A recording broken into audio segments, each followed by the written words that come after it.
The first gunshot shattered the morning silence at precisely 10 minutes past 8, and Willa Zimmerman dropped the armful of fresh linens she had been carrying to the second floor of the Yankton boarding house, her heart hammering so hard against her ribs she thought it might crack them open. She stood frozen at the top of the stairs, her fingers gripping the polished banister until her knuckles turned white, listening to the shouting and chaos erupting from the street below. It was June of 1876, and violence had become as common as dust storms in this Dakota Territory town, but Willa never could get used to it. Her mother appeared at the bottom of the stairs, flour dusting her apron, her face creased with worry. "Stay inside, Willa. Do not even think about going near those windows." Willa nodded, though her mother had already turned away, rushing back to the kitchen where she had been preparing bread for the week. The boarding house they ran together had 8 rooms, all currently occupied by miners, gamblers, and drifters passing through Yankton on their way to the Black Hills, where gold still called to desperate men. Willa had learned early to keep her head down, and her voice even quieter. The shooting stopped as suddenly as it had started, replaced by the sound of horses galloping away and men cursing in the street. Willa slowly released her grip on the banister and bent to gather the fallen linens, her hands trembling slightly as she folded each piece with precision. She had always been this way, seeking order in small tasks when the world around her felt too loud, too unpredictable, too much. By afternoon, the incident had been explained. 2 cowboys from rival ranches had gotten into a dispute over a card game, and one had drawn first.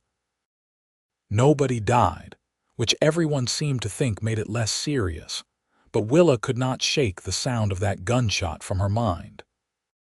She spent the rest of the day in the kitchen with her mother, kneading dough and preparing meals for their boarders, grateful for work that kept her hands busy and her thoughts contained.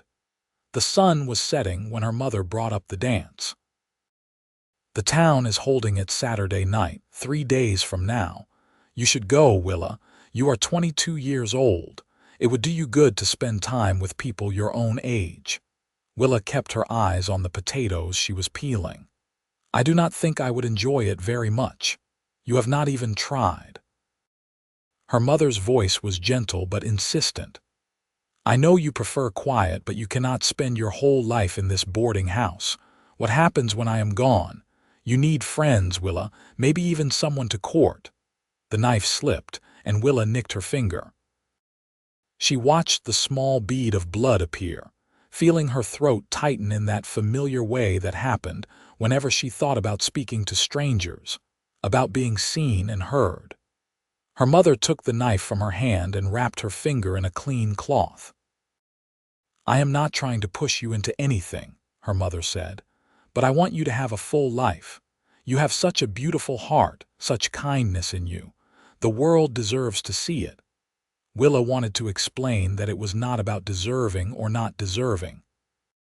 It was about the way her voice seemed to disappear whenever more than 2 people looked at her, the way her hands shook when she had to speak in front of anyone unfamiliar, the way her mind went completely blank when put on the spot. But explanations required words, and words were exactly what failed her most. So she just nodded and let her mother believe what she wanted to believe. Saturday arrived with clear skies and a warm breeze that carried the scent of prairie grass and river water through Yankton's dusty streets. The dance was being held in the largest building in town, a meeting hall that served various purposes from town gatherings to church services when the weather was too harsh for the small chapel. Willa's mother had insisted on helping her dress, pulling out a blue cotton dress that brought out the unusual color of Willa's eyes, a deep gray-green that seemed to shift depending on the light. "You look beautiful," her mother said, pinning Willa's dark brown hair into a simple but elegant style. "Try to enjoy yourself. Just try." Willa arrived at the dance with her stomach in knots, clutching a small cloth bag that contained nothing of importance but gave her hands something to hold.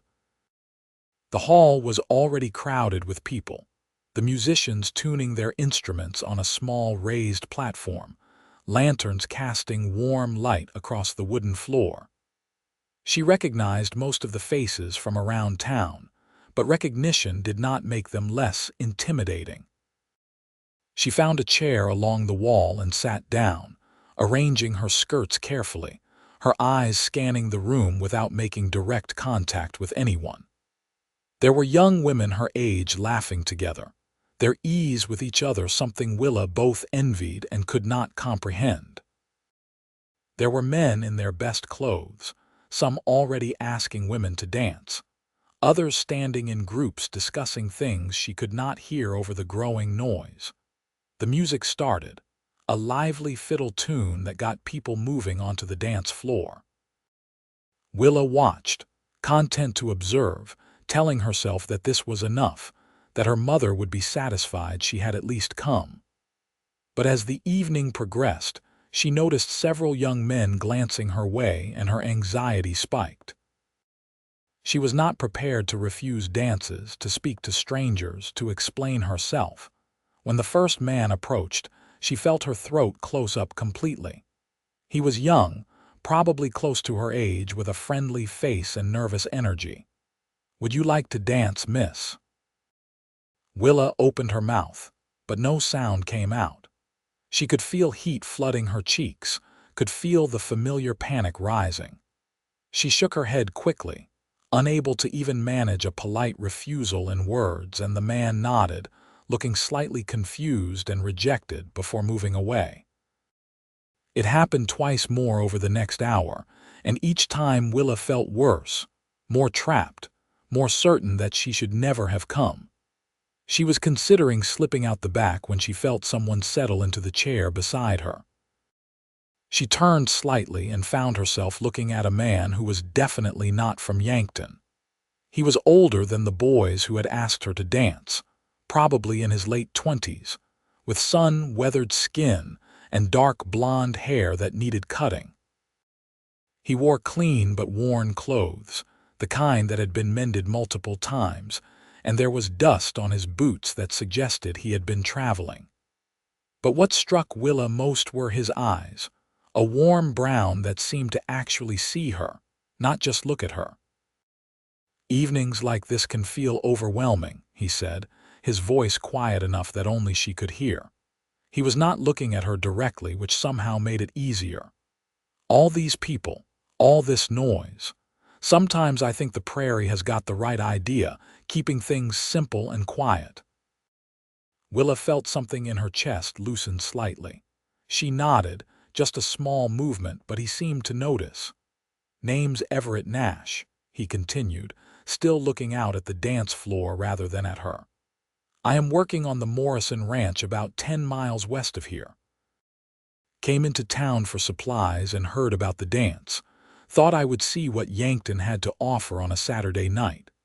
He paused, then added, "Though I am finding the wall and this chair more interesting than the dancing." Despite herself, Willa felt the corners of her mouth turn up slightly. There was something about the way he spoke, casual and undemanding, that made her feel less pressured. "You do not have to talk if you do not want to," Everett said, finally turning to look at her. "I have spent enough time alone on the range to appreciate the value of comfortable silence.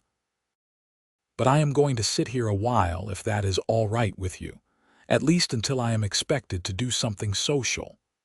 Willa nodded again, more firmly this time, and settled back in her chair.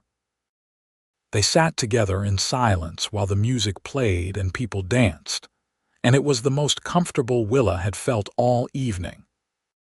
She noticed things about him in small glances, the way his hands rested on his knees, calloused and strong, the way he tapped his foot slightly to the music, the small scar above his left eyebrow. After a while, he spoke again. "I grew up in Kansas on a farm. Had 6 brothers and sisters, and the house was never quiet. Never. Someone was always talking, arguing, laughing, crying. When I got old enough, I headed out on my own, found work on ranches. Took me years to realize I was not running from anything bad, just running toward the quiet. Some people need noise and company. Others need space to breathe. Willa felt understood in a way she had rarely experienced. She wanted to tell him that she knew exactly what he meant, that she often felt like she was drowning in noise even when she wanted to connect with people. That silence was not the same as loneliness. But the words stuck in her throat as they always did. Everett stood up, and for a moment, Willa felt a sharp disappointment, thinking he was leaving. But instead, he held out his hand to her. "I do not much like dancing in crowds either," he said, "but I am willing to try if you are. We can stay right here on the edge, away from the middle. And if you want to stop, we stop. No questions asked." Willa looked at his outstretched hand, at his open, honest face, and felt something shift inside her. She was terrified, but she also wanted to try. She placed her hand in his and let him help her to her feet. The song was a slower one, a waltz that required less complicated footwork. Everett was true to his word, keeping them at the very edge of the dance floor, away from the thick of the crowd. His hand on her waist was respectful, his grip on her hand gentle. Willa stumbled twice, but he steadied her without comment, without making her feel foolish. "You have the most expressive eyes I have ever seen," he said quietly as they moved together.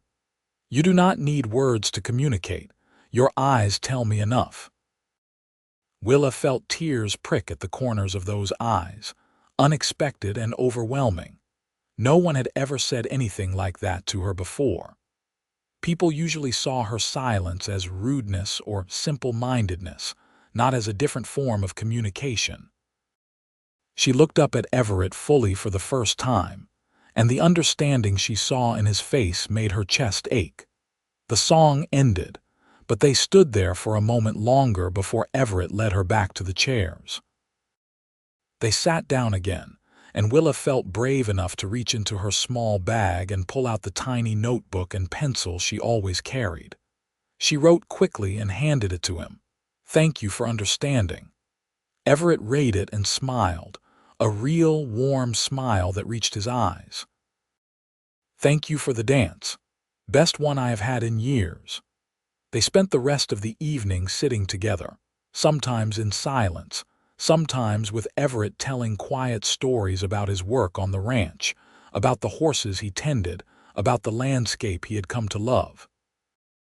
Willa listened, occasionally writing responses in her notebook, and Everett read each one carefully, treating her written words with the same attention he would have given spoken ones. When the dance ended, Everett walked her back to the boarding house, leading his horse beside them through the quiet streets.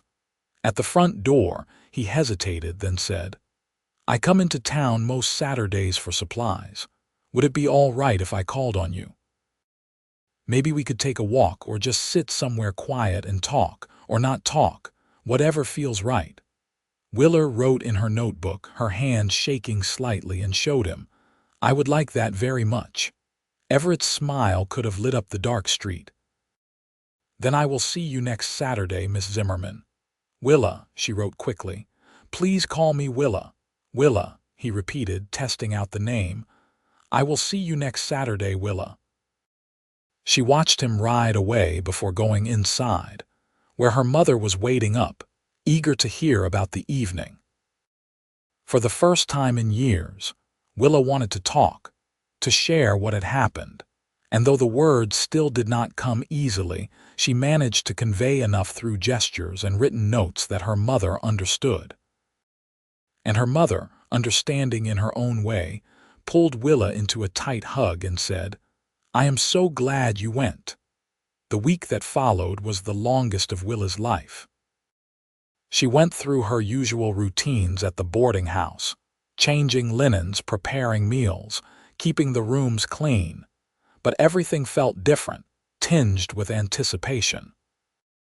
She caught herself thinking about Everett at odd moments, remembering the way he had looked at her, the way he had made her feel seen rather than invisible or strange. Saturday arrived with a summer rainstorm that turned Yankton's streets to mud and made Willa worry that Everett would not come. But at precisely 2 in the afternoon, she heard a knock at the boarding house door, and when she opened it, there he was, soaked through but smiling, his horse tied to the post outside. "I hope you do not mind a wet cowboy on your doorstep," he said. "I promised I would come, and I am a man of my word." Willa's mother appeared behind her, took one look at Everett, and immediately ushered him inside. "You will catch your death standing out there. Come in, come in. Willa, get the man a towel. I will make coffee." Within minutes, Everett was sitting at the kitchen table with a towel around his shoulders, a cup of hot coffee in his hands, and Willa's mother fluttering around him, asking questions about the ranch, the weather, his intentions toward her daughter. Willa wanted to sink through the floor with embarrassment, but Everett answered each question patiently and honestly. "I work for Thomas Morrison, have for about 2 years now. He runs cattle, breeds horses. It is good work, steady. I have a small cabin on the property, nothing fancy, but it is mine. I am saving money, planning to maybe buy my own land someday." He glanced at Willa, then back at her mother. "As for my intentions, madam, I would just like to get to know your daughter better. She is the most interesting person I have met in a long time." Willa's mother studied him for a long moment, then nodded. "The rain should let up soon. Why do not you two sit in the front parlor? I will be in the kitchen if you need anything." The front parlor was a small, neat room with 2 chairs and a settee, used primarily for receiving guests. Willa and Everett sat on the settee, a respectful distance between them, and listened to the rain drumming on the roof. Willa pulled out her notebook and wrote, "I am sorry about my mother. She can be protective. She should be," Everett said. "You are her daughter and she does not know me. I would be worried if she was not protective." He set his coffee cup down and turned slightly to face her better. "I meant what I told her. I do want to get to know you better, Willa. This past week, I could not stop thinking about you, about how we sat at that dance, and it felt like the most natural thing in the world. I have met a lot of people in my life, but I have never felt that kind of immediate comfort with anyone." Willa wrote quickly, her handwriting a little messier than usual. "I felt it too. I was so afraid at the dance, but then you sat down and everything felt different, better." "Tell me about yourself," Everett said. "Tell me anything you want me to know." So Willa began to write, and Everett began to read, and the afternoon passed in this exchange. She told him about growing up in the boarding house, about how her father had died when she was 10, about how her mother had worked herself nearly to death to keep the business going.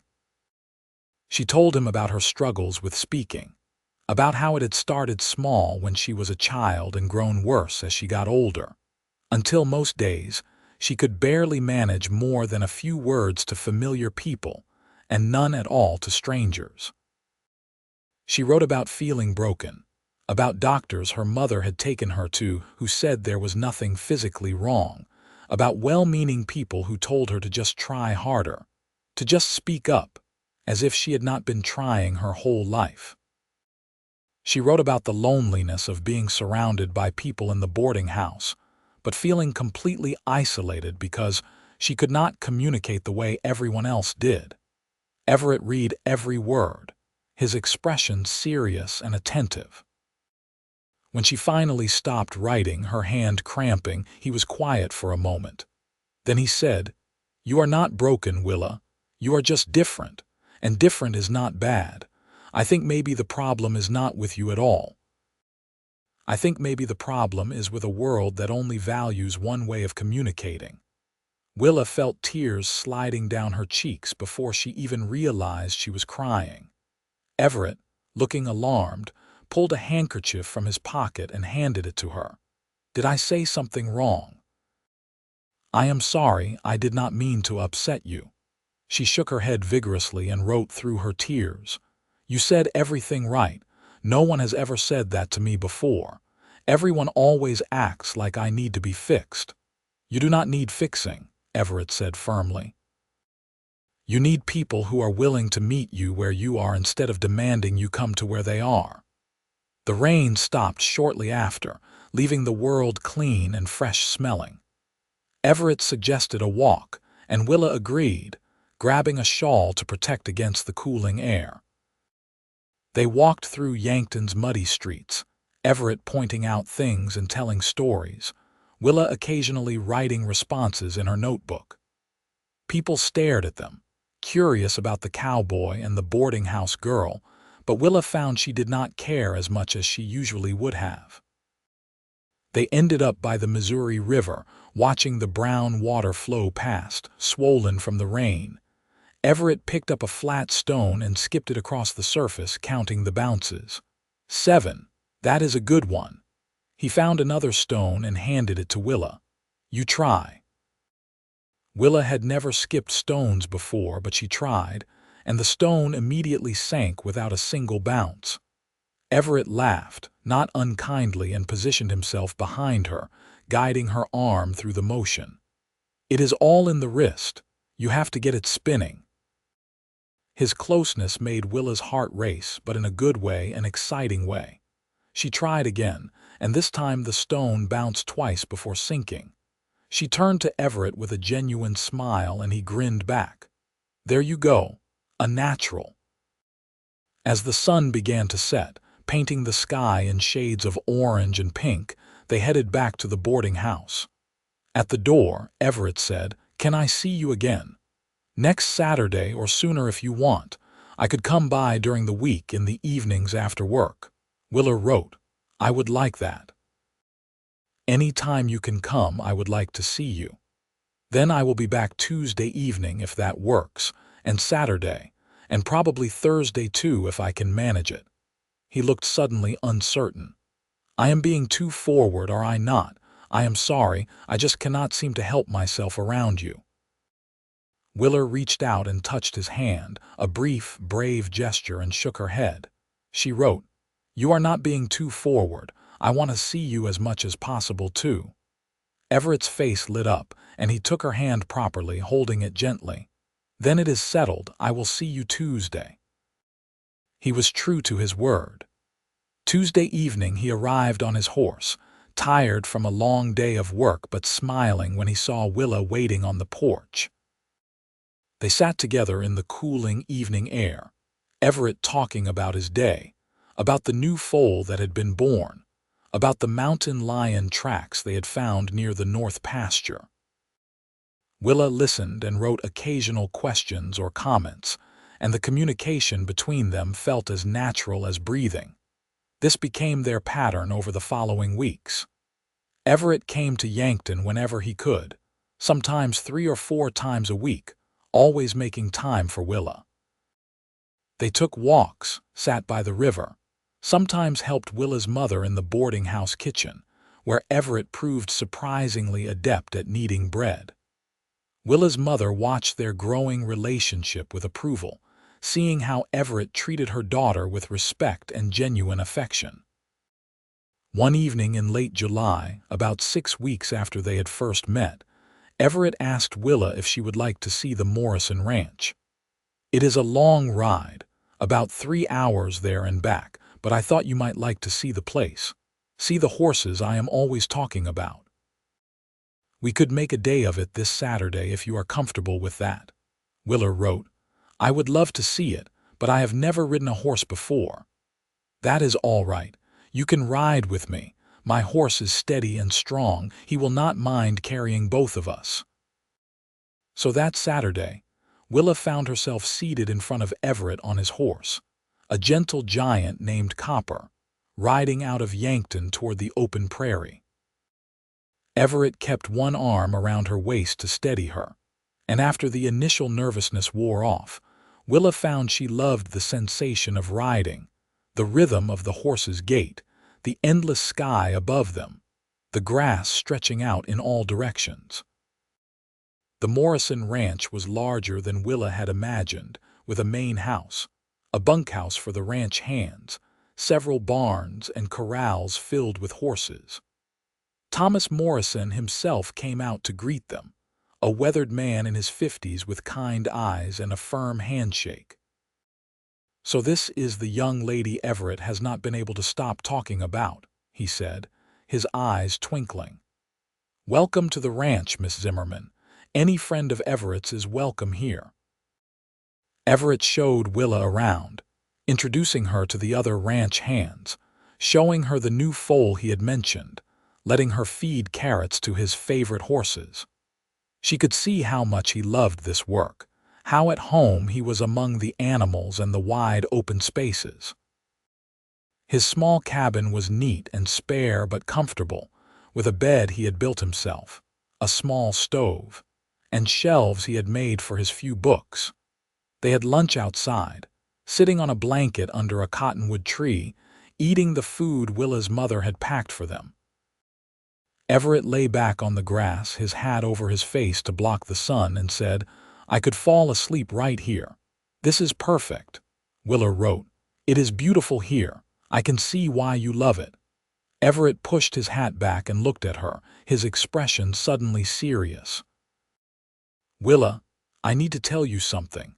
I am falling in love with you. I think I started falling that first night at the dance. I know it has not been that long, but I have never felt this way about anyone before. You do not have to say anything back. I just needed you to know." Willa's heart was pounding so hard she thought it might burst from her chest. She picked up her pencil with shaking hands and wrote, "I am falling in love with you too. I think about you all the time. I have never been this happy." Everett sat up and took the notebook from her hands, reading the words twice, 3 times, as if to make sure they were real. Then he cupped her face gently in his hands and said, "Can I kiss you?" Willa nodded, and Everett leaned in slowly, giving her time to pull away if she wanted. But she did not want to. When his lips met hers, soft and careful, she felt like everything in her life had been leading to this moment. The kiss was sweet and gentle and perfect, and when they pulled apart, both of them were smiling. "I want to do this right," Everett said. "I want to court you properly with your mother's blessing. I want to save money and build a real house, not just a cabin. I want to be able to offer you a good life. Will you let me do that? Will you give me the time to build something worthy of you?" Willa wrote. "You are already worthy. You do not have to prove anything to me. But yes, I will wait as long as you need. I will be here." They spent the rest of the afternoon at the ranch, and when the sun began to sink toward the horizon, Everett reluctantly said they should head back to Yankton. The ride home seemed shorter than the ride there, both of them content in the closeness, in the new understanding between them. The rest of the summer passed in a golden haze. Everett continued to visit Yankton as often as he could, and twice more Willa made the trip out to the ranch. She got more comfortable on horseback, eventually riding her own horse that Everett borrowed from the ranch stock. She met more of the ranch hands, learned about cattle drives and horse breeding, discovered a whole world she had never known existed. In town, people began to recognize them as a couple, and while some folks were curious about how they communicated, most were simply happy to see Willa, who had always been so isolated, finally connecting with someone. The women at church, where Willa and her mother attended every Sunday, were particularly supportive, offering knowing smiles and comments about what a fine man Everett seemed to be. In September, Everett asked Willa's mother formally for permission to marry her daughter. Willa was in the kitchen, supposedly working on dinner, but actually listening intently to the conversation happening in the front parlor. "I love your daughter, Mrs. Zimmerman. I know I am just a ranch hand right now, but I am saving money. Mr. Morrison has offered to sell me 20 acres on the edge of his property at a fair price. I can build a house there, start my own small operation while continuing to work for him. I can provide for Willa. I will spend every day of my life making sure she is happy and safe and loved." There was a long pause, and then Willa's mother said, "You understand what you are taking on. Willa's silence is not something that is going to change. She will never be able to chat with neighbors or make small talk at social gatherings. If you have children, she may struggle to communicate with them in the ways other mothers do. Are you prepared for that?" "Yes, madam, I am. Willa communicates just fine. She writes, she uses gestures, her eyes and face show exactly what she is feeling. I understand her perfectly well, and anyone who takes the time will understand her too. As for children, if we are blessed with them, they will grow up knowing that love and communication come in many forms. I think that will make them better people, not worse." Willa heard her mother's voice grow thick with emotion. "Then you have my blessing. Take care of my daughter, Everett Nash. She is the most precious thing in the world to me." "She is to me too, madam. I promise you that." Everett found Willa in the kitchen, tears streaming down her face, and pulled her into his arms. "Happy tears?" he asked, and she nodded against his chest. They were married in November of 1876 in the small chapel in Yankton with half the town in attendance. Willa wore a simple white dress that her mother had sewn with painstaking care, and Everett wore a new suit that he had saved up for months to buy. The ceremony was short, the Reverend understanding that Willa would not be able to speak her vows aloud. Instead, she had written them out in her best handwriting, and the Reverend read them on her behalf while she stood holding Everett's hands, her eyes saying everything that her voice could not. "I promise to love you faithfully, through all circumstances and challenges. I promise to be your partner in building a life together. I promise to communicate with you honestly, even when it is difficult. I promise to choose you every day for the rest of my life." Everett spoke his vows in a strong, clear voice, his eyes never leaving Willa's face. "I promise to love you exactly as you are, to never ask you to be anything other than yourself. I promise to listen to you in all the ways you speak. I promise to build a home with you where you feel safe and cherished. I promise to choose you every day for the rest of my life." When the Reverend pronounced them husband and wife, Everett kissed Willa to the sound of applause and cheers, and Willa thought her heart might actually burst from happiness.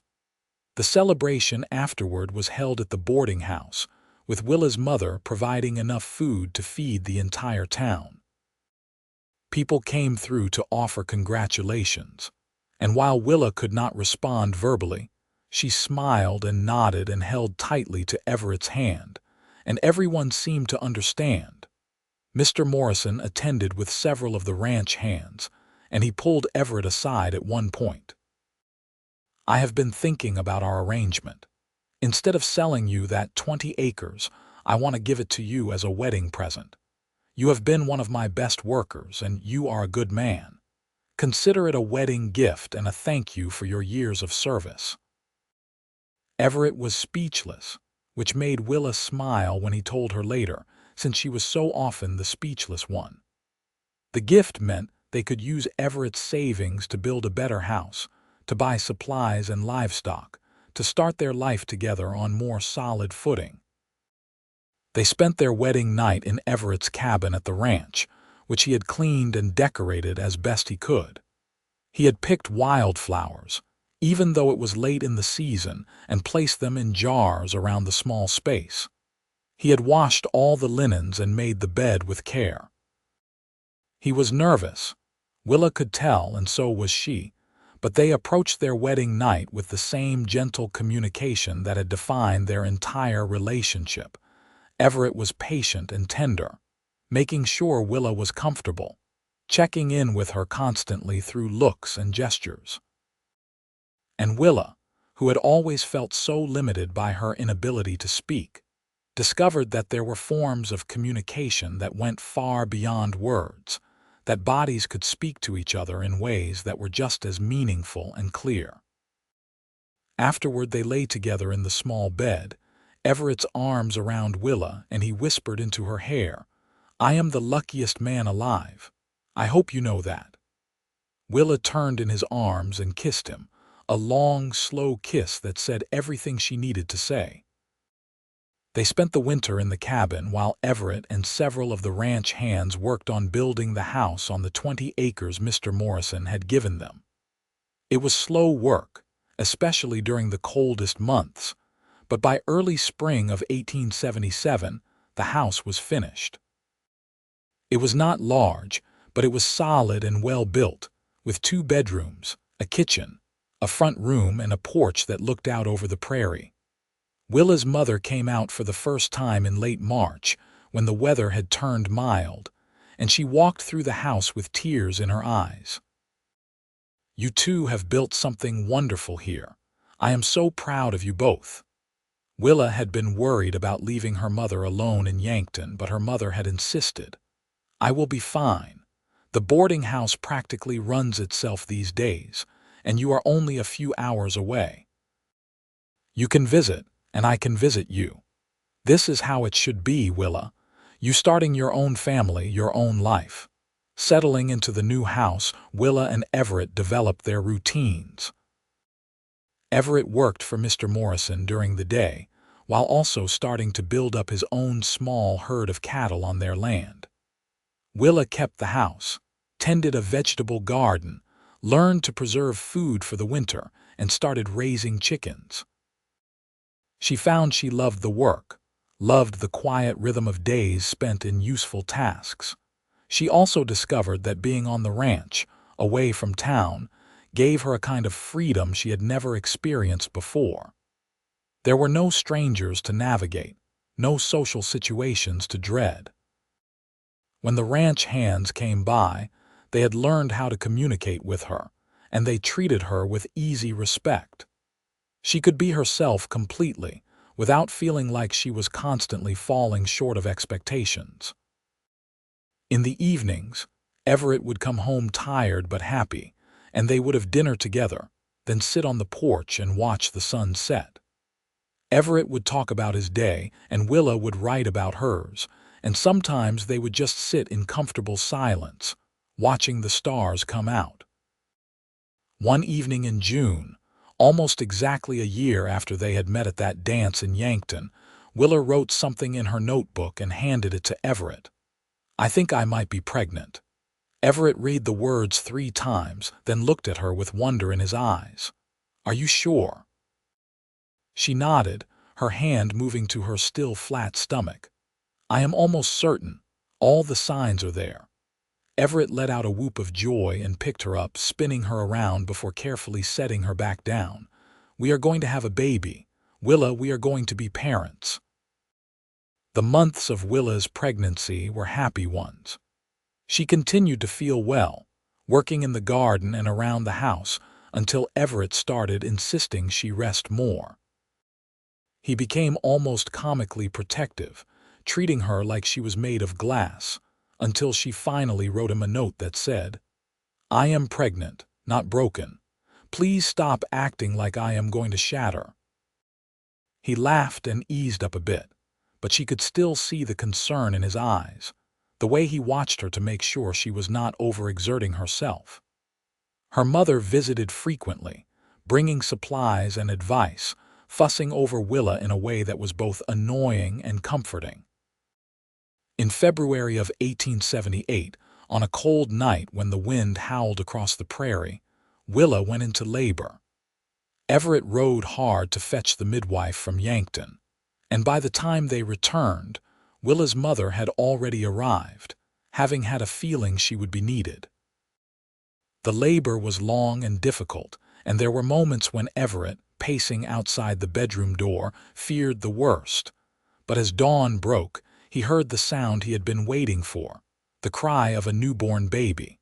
The midwife opened the door with a tired but happy smile. "You have a son, Mr. Nash. A healthy baby boy. And your wife did beautifully."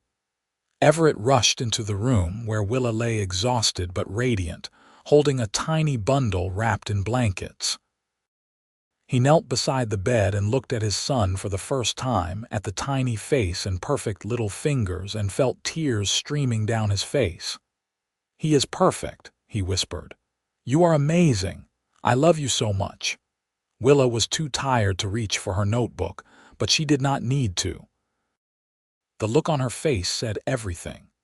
They named the baby Edward, after Everett's father who had passed away several years earlier.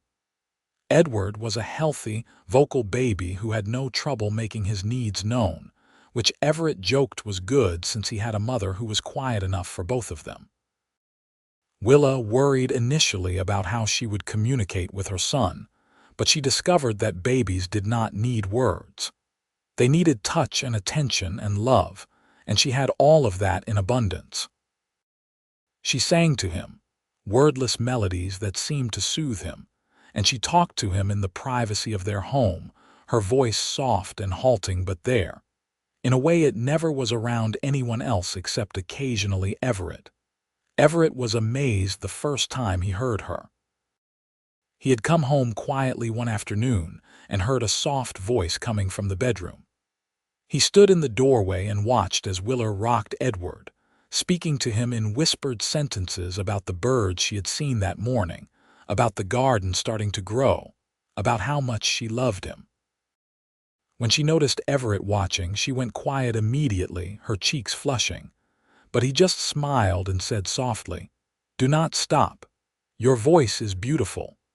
Over time, Willa found she could speak more at home, in the safety of her own house with her own family. The words still did not come easily, and she still preferred to write when communicating complex thoughts, but she could tell Edward she loved him, could sing him lullabies, could call Everett to dinner. It was a small miracle, one she had never expected. Edward grew into a bright, energetic toddler with his father's brown eyes and his mother's serious expression. He learned early that his mother communicated differently than other people, but to him, it was simply normal. He learned to watch her face and hands, learned that when she held out her arms she wanted a hug, learned to bring her the notebook when she wanted to tell him something longer. When he started talking himself, Willa's mother visited and expressed concern. How will she understand him? How will she answer all his questions? But Everett was unconcerned. She understands him just fine, and he understands her. They have their own way of communicating. It works beautifully. And it did. Edward would chatter away at his mother while she worked, and she would nod and smile and occasionally write responses that Everett would read aloud when he got home. The three of them formed their own little unit, their own language of love and communication that worked perfectly for them. The years passed with the steady rhythm of ranch life. Everett continued to work for Mr. Morrison while building up their own operation. They added more cattle, more land, and eventually, Everett was able to work exclusively on their own ranch. The house grew too, with an addition that gave them a proper dining room and another bedroom. In 1881, Willa gave birth to their second child, a daughter they named Eleanor. She had Willa's gray-green eyes and a head full of dark hair, and she was quieter than Edward had been, content to observe the world around her with serious attention. Willa's mother visited shortly after Eleanor's birth and held her new granddaughter with tears running down her face. "I used to worry so much about you, Willa, about what your life would be like, but you have built something so beautiful here. You have a husband who loves you, children who adore you, a home that is filled with warmth and happiness. I could not be more proud." Willa wrote in her notebook, her handwriting still cramped from the recent birth. "I am happy, Mama. Happier than I ever thought I could be. Thank you for pushing me to go to that dance. Everything good in my life started there." Edward, who was 3 years old now, was initially uncertain about the new baby, but he quickly became a protective older brother, always wanting to help with Eleanor, to bring her toys or sing to her the wordless songs he had learned from his mother. Life continued its peaceful rhythm. The ranch prospered, and Everett gained a reputation in the area as an honest, hard-working rancher who bred quality cattle and horses. Willa became known among the ranch wives who occasionally visited as a skilled gardener and an excellent cook. And while she still could not engage in the easy chatter that came so naturally to others, the women learned to appreciate her quiet presence and the thoughtful written comments she would sometimes share. In 1884, when Edward was 6 and Eleanor was 3, Willa's mother fell ill. Willa traveled to Yankton with both children to help care for her, and Everett followed whenever he could get away from the ranch. It was a lung fever that the doctor could not seem to cure, and despite everyone's best efforts, Willa's mother passed away peacefully one evening in early spring. Willa grieved deeply, made more complicated by her inability to express her sorrow in the ways others did. While other mourners shared stories and memories aloud at the funeral, Willa stood silent, tears streaming down her face, holding tightly to Everett's hand.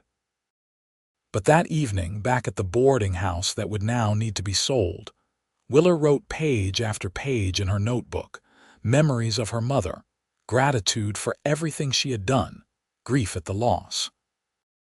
Everett read every word and held her while she cried, and understood that her grief was no less deep for being silent. They sold the boarding house to a young couple looking to start a business in Yankton, and Willa used her half of the proceeds to buy more land adjacent to their ranch. "Mama would want this," she wrote to Everett. "She would want us to build something lasting for our children." The loss of her mother changed Willa in subtle ways. She became more determined to make sure her children knew they were loved, more intentional about creating a home filled with warmth and security. She started writing letters to Edward and Eleanor, letters they were too young to read yet, but that she saved for them, letters that expressed her love and hopes for them in ways she could not always say aloud. Everett watched her carefully in the months after her mother's death, making sure she was not drowning in grief. He would find little ways to bring lightness back into their lives, would take the family on picnics by the river, would play silly games with the children that would make even Willa laugh. One evening, as they sat on the porch watching Edward and Eleanor chase fireflies in the gathering dusk, Everett said, "Your mother would be so proud of you, of the woman you are, the mother you have become. I hope you know that." Willa reached for his hand and squeezed it, then rested her head on his shoulder. They sat that way until full dark, connected in the comfortable silence that had always been their foundation. By 1887, the ranch had grown significantly. They employed 2 full-time ranch hands and several part-time workers during busy seasons. Edward, now 9, was learning the ranch work alongside his father, showing a natural aptitude with horses. Eleanor, at 6, preferred to stay close to her mother, helping in the garden and the house, showing an artistic temperament that expressed itself in drawings and paintings. One afternoon, Eleanor came to Willa with a serious expression on her small face. "Mama, why do not you talk like other mothers?" Willa's heart clenched, but she had known this question would come eventually. She sat down with Eleanor and pulled out her notebook. She wrote, "My mind works differently than some people's. When I try to talk, especially around people I do not know well, the words get stuck. It is like they are locked in a box I cannot open. But I can write, and I can talk sometimes when I am home with people I love. It is just how I am made." Eleanor read the words carefully, her finger following along. "Does it make you sad?" Willa thought about this and wrote, "Sometimes. But mostly I am happy because I have found ways to communicate, and I have people like you and your brother and your father who understand me. That is what matters." "I understand you, Mama," Eleanor said seriously. "And I think you are the best mama in the world." Willa pulled her daughter into a tight hug, feeling tears prick her eyes. Eleanor hugged back fiercely, and in that moment, Willa felt the truth of what Everett had told her all those years ago at the dance. Her eyes, her touch, her written words, they were enough. They had always been enough. In 1889, Willa discovered she was pregnant again. She was 35 years old now, and the pregnancy felt different from the others, harder on her body. Everett worried constantly, wanting her to rest, hiring a woman from town to help with the house and cooking. Willa protested that she was fine, but secretly she was grateful for the help. The baby arrived in March of 1890, a tiny girl they named Ellen. She was smaller than the other two had been, and the birth was difficult, leaving Willa weakened. The doctor advised that this should probably be their last child, and Willa agreed, knowing her body had done all it could. Ellen was a delicate baby, prone to colds and fevers that kept both Willa and Everett up at night. But she was also joyful, with a smile that could light up a room and a laugh that sounded like music. Edward and Eleanor adored their baby sister, and Edward, now 12, would spend hours entertaining Ellen, making funny faces and playing peek-a-boo until she giggled. The 1890s brought changes to the Dakota Territory and eventually to the state of South Dakota when it achieved statehood. The wild days of the frontier were slowly giving way to more settled communities, with schools being built, churches established, law and order becoming more consistent. The ranch continued to prosper, and Everett became a respected member of the community, often consulted on matters of livestock and land management. Willa found her own place in the community through her garden. She grew more vegetables than the family could use and began selling the surplus in Yankton. Her preserves and pickles became sought after, and she developed a small but steady business. She communicated with customers through written price lists, and Eleanor, who had become adept at speaking for her mother when needed, translating Willa's written words and gestures. In 1895, when Edward was 17, he announced that he wanted to start his own ranch on a piece of land he had found about 20 miles north.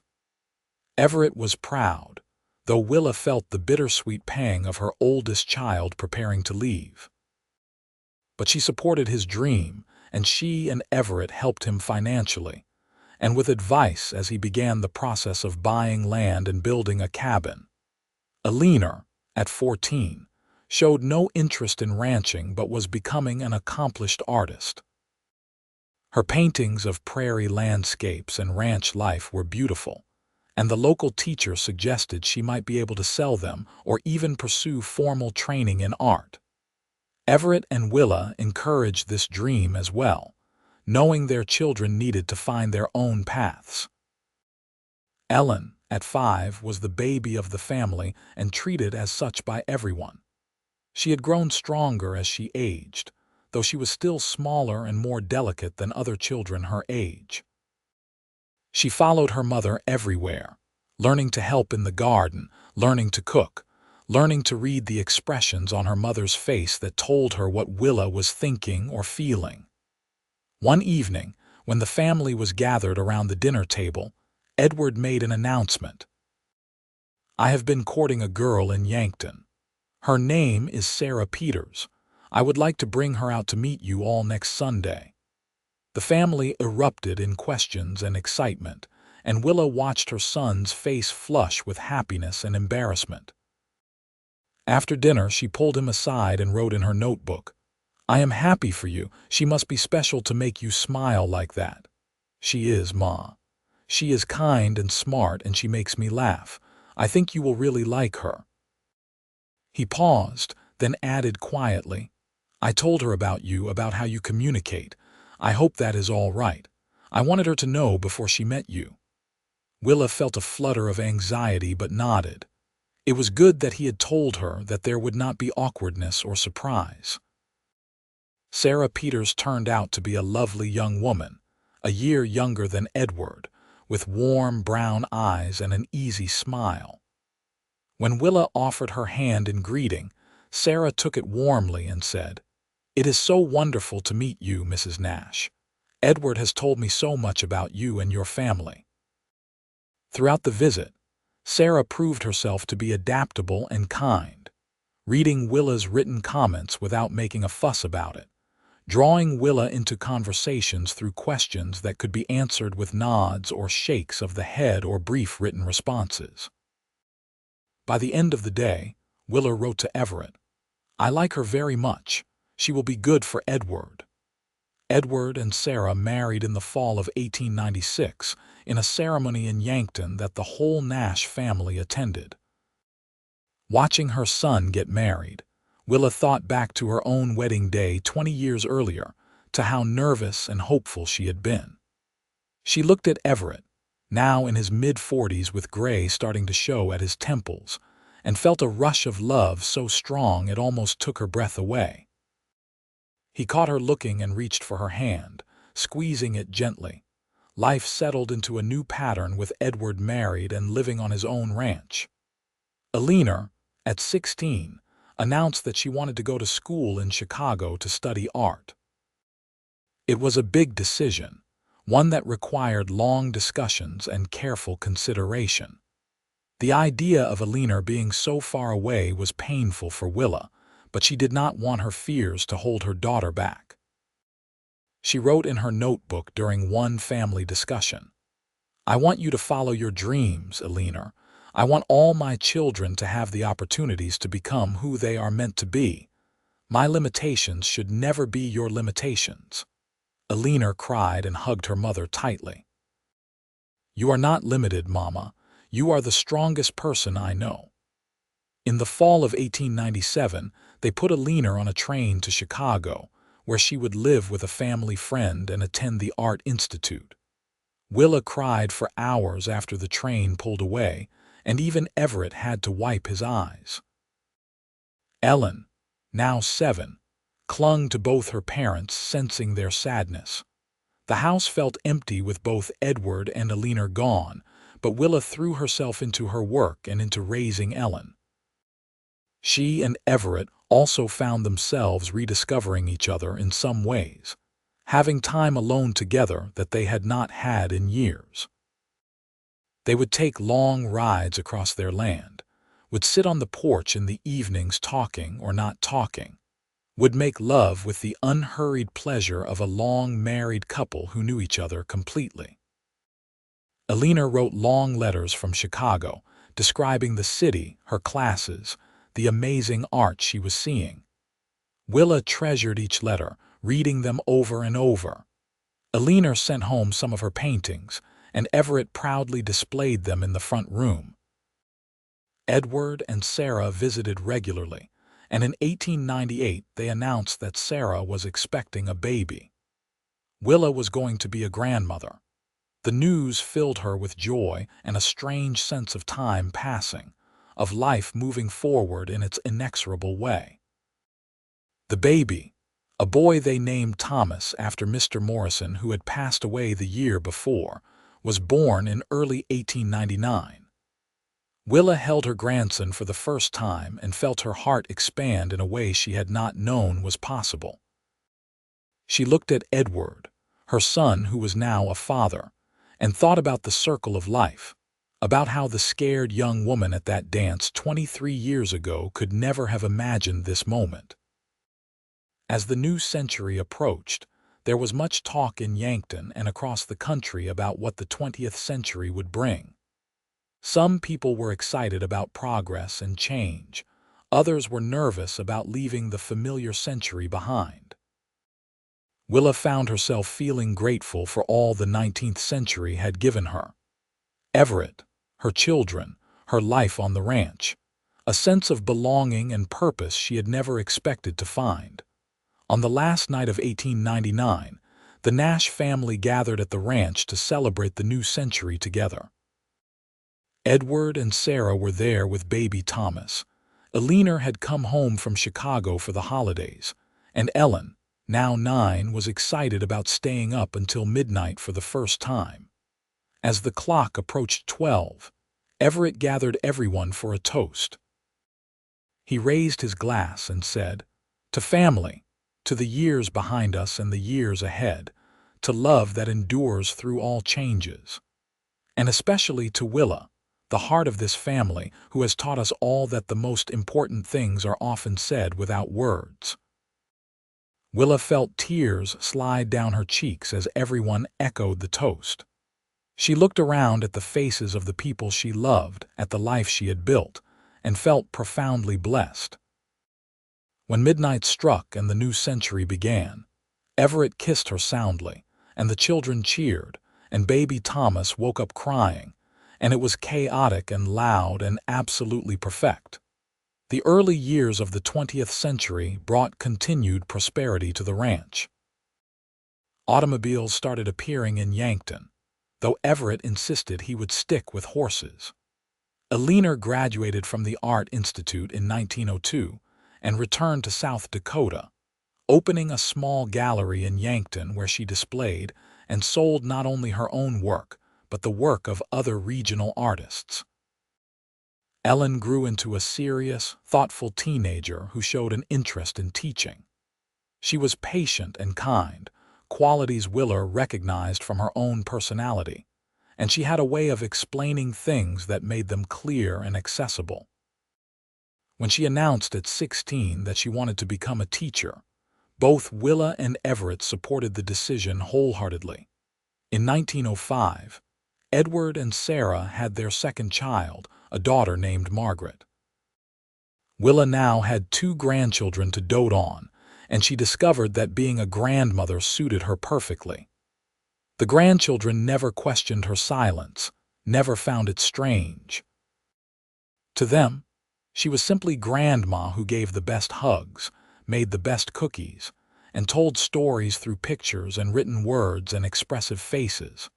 Eleanor married in 1906, a fellow artist named Daniel Wright who understood and supported her work. Their wedding was a bohemian affair in her gallery, with flowers and paintings everywhere, very different from the traditional weddings of Edward and of Willa and Everett, but beautiful in its own way. Daniel was kind to Willa, taking the time to learn her gestures and expressions, never making her feel awkward about her communication style. Ellen went to Teachers College in Brookings, South Dakota in 1907, and Willa felt the last of her children truly leaving home. The ranch house was quiet now with just her and Everett, but it was a comfortable quiet, the quiet of 2 people who had built a life together and were content in what they had created. Everett, now in his late 50s, started to slow down a bit.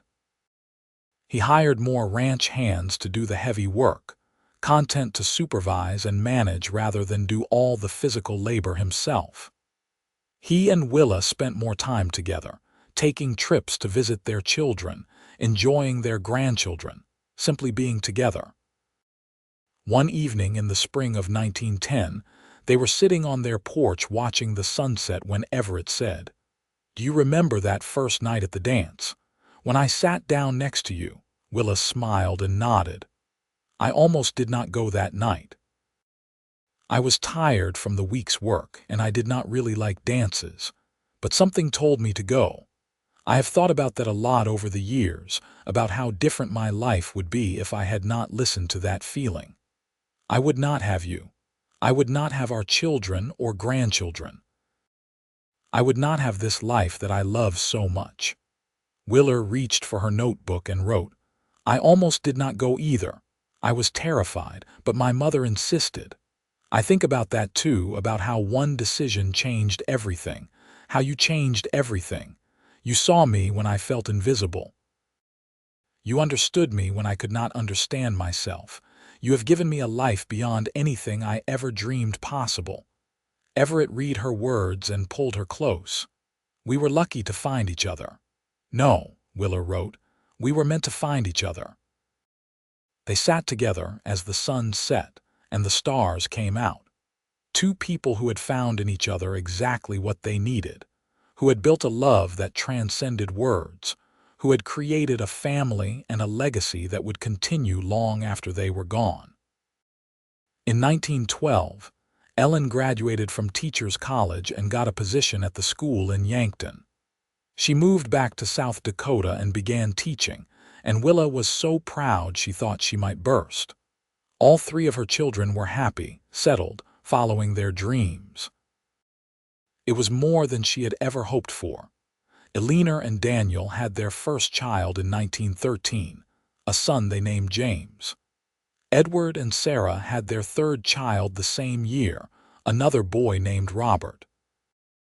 The family continued to grow, and family gatherings became large, noisy affairs filled with grandchildren running around, adults talking and laughing, the kind of chaos that Willa once would have found overwhelming, but now found deeply comforting.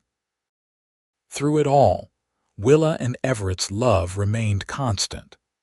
They had weathered the challenges of ranch life, of raising children, of economic uncertainties, and weather disasters, and all the unpredictability that came with living on the land. Their love had not just endured but had deepened, becoming richer and more complex with each passing year. In 1918, when the Great War ended, the whole country celebrated.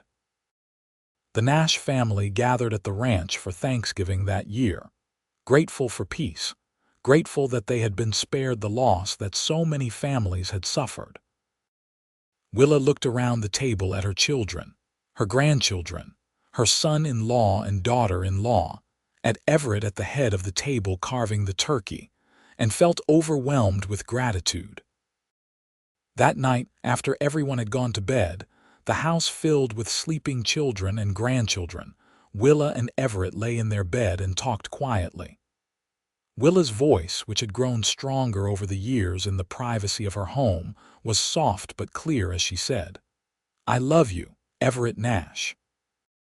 I have loved you since that first night, and I will love you until my last breath." Everett kissed her forehead, her cheeks, her lips. "And I love you, Willa Nash. You are the best thing that ever happened to me. You always will be." They made love slowly, tenderly, two people who knew each other's bodies as well as they knew their own, who could communicate without words what they needed and wanted, who had learned over more than 4 decades together how to bring each other pleasure and comfort and joy. The years continued to pass. The 1920s brought change and prosperity to the country, though life on the ranch remained relatively steady. Edward took over more of the management of the ranch as Everett aged, and the transition was smooth, father and son working well together. Willa, now in her 60s, spent her days tending her garden, baking for her grandchildren, writing letters to her far-flung family members, and enjoying the peaceful rhythm of her life with Everett. She had lived longer than she had ever expected, had experienced more love and happiness than she had ever thought possible. In 1925, Willa and Everett celebrated their 50th wedding anniversary. The whole family gathered, including grandchildren Willa had not seen in months, and there was a party in the church hall in Yankton where they had been married all those years ago. People gave speeches about the Nash family, about the legacy they had built, about the love that was evident in how they looked at each other even after 50 years. Eleanor had painted a portrait of Willa and Everett as a gift, based on a photograph from their wedding day. In the painting, young Willa looked hopeful and shy. Young Everett looked proud and in love, and old Willa and old Everett looked at the painting and saw their whole lives in that frozen moment. Everett gave a short speech, thanking everyone for coming, talking about how blessed he had been in his marriage. Then he turned to Willa and said, "50 years ago, I sat down next to a beautiful woman at a dance, and she was too shy to speak. But I told her then what I still believe now. Her eyes told me enough. They told me everything I needed to know. They told me I had found the person I was meant to spend my life with, and I was right." Willa stood and hugged him, tears streaming down her face, and the room erupted in applause. It was a perfect day, a celebration of a love that had weathered half a century and emerged stronger for it. But time, as it always does, continued its march. In the winter of 1928, Everett caught pneumonia. He was 77 years old, and his body could not fight the infection the way it once might have.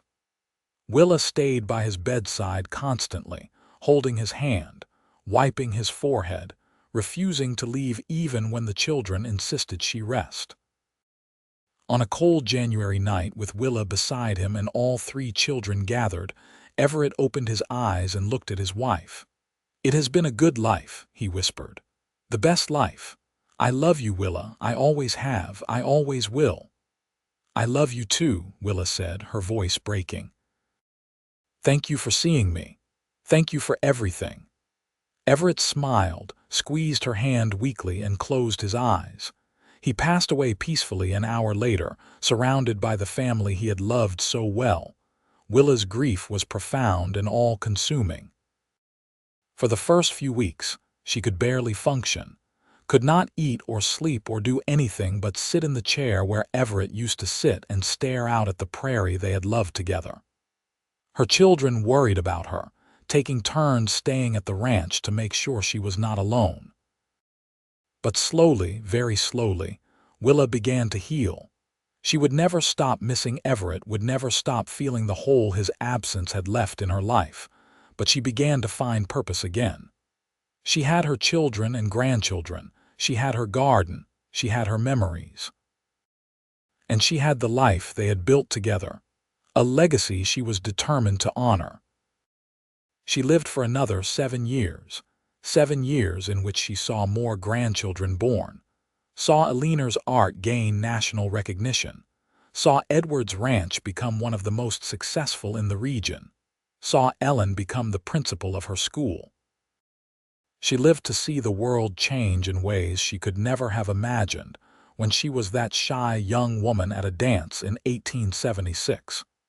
In the spring of 1935, Willa passed away peacefully in her sleep at the age of 81. Her children found her in the morning, looking peaceful, a slight smile on her face. On her bedside table was her old notebook, open to a page where she had written one final message. "I lived a beautiful life. I was deeply loved. I have no regrets.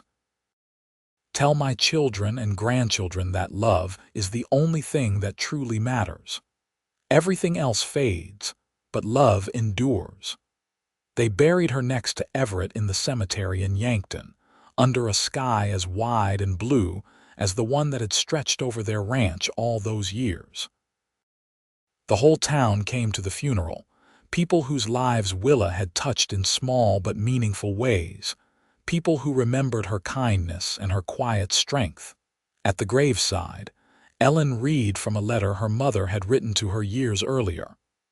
"Do not be afraid of being different. Do not be afraid of communicating in your own way. The right people will understand you. The right person will see you exactly as you are and love you not despite it but because of it. Wait for that person. They are worth waiting for." Edward spoke about his parents' love, about how it had been the foundation of their family, how it had taught all of them what a good marriage looked like. Eleanor read a poem she had written about her mother, about quiet strength and wordless communication, and love that needed no voice.